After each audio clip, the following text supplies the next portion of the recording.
Limpem ele! Da pele dele, meu senhor. Você pintou a sua pele de preto? Não existem registros que documentem a data ou o país de nascimento. Quando criança, Yaski foi vítima de tráfico humano e comércio de escravos, e com isso ele foi transferido para a Índia.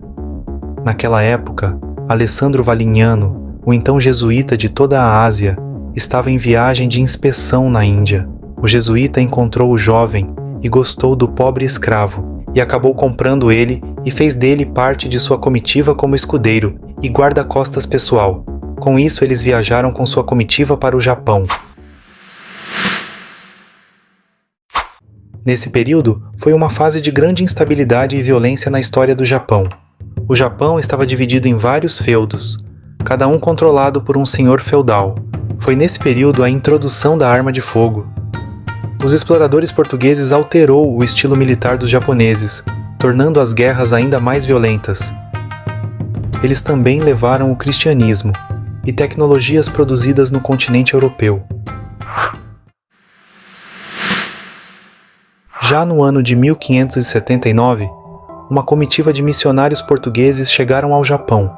Junto com a tripulação, havia um homem de pele negra, até então desconhecido para os japoneses. Os japoneses tinham um bom relacionamento com os europeus. Entre esses senhores feudais, ou senhores da guerra, um em especial tinha um grande apreço pela cultura europeia, ninguém menos que o grande herói japonês Oda Nobunaga.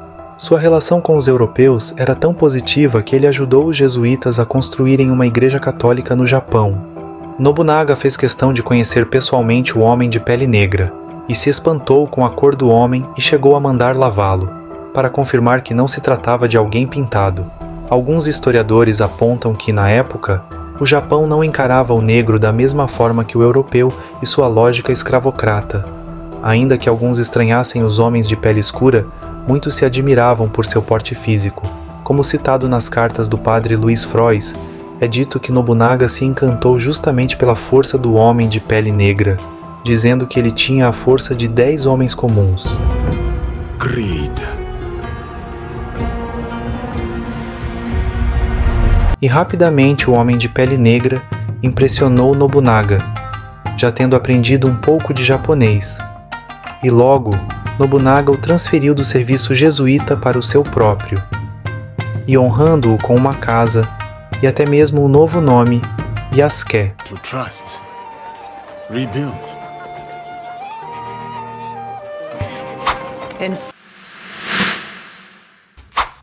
Yasuke e sua história encontram seu fim logo após a queda de Nobunaga. Nobunaga foi um grande e admirado líder que teve como objetivo a unificação de todo o Japão, e até 1582 controlava metade do país.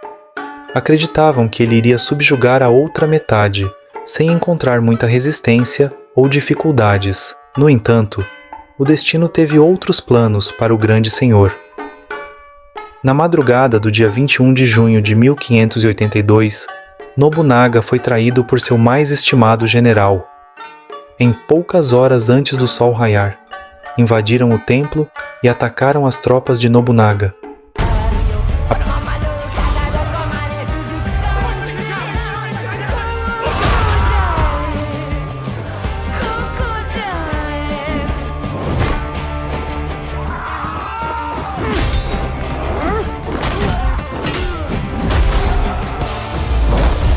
A princípio, Nobunaga imaginou ser disputas entre os próprios soldados, mas com o fogo e as mortes, ficou claro, era um ataque.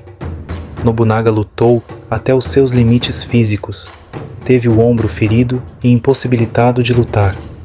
Yasuke lutou ferozmente ao seu lado, mas a força inimiga era muito maior e logo os dominou. A história conta que Nobunaga trancou-se em um pequeno cômodo do templo e realizou um ritual samurai de suicídio. Porém, seu corpo nunca foi encontrado. Acredita-se que ele tenha sido consumido pelo incêndio do templo. O inimigo decidiu poupar a vida de Yasuke, porque ele não era japonês. Depois disso, não se sabe o que aconteceu com ele. Mas alguns historiadores sugerem que ele pode ter permanecido no Japão.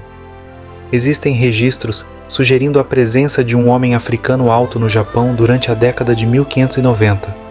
Mas se esse homem era, ele continua sendo um mistério. Historiadores debatem se Yasuke era tecnicamente um samurai, um termo que denotava mais do que apenas um guerreiro.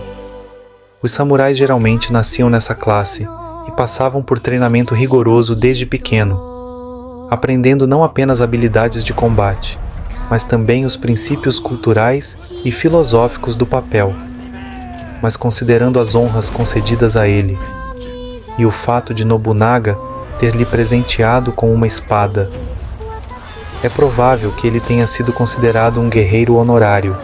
Samurai ou não, Yasuke provou sua lealdade, lutando ao lado de Nobunaga em suas campanhas para consolidar o poder no Japão.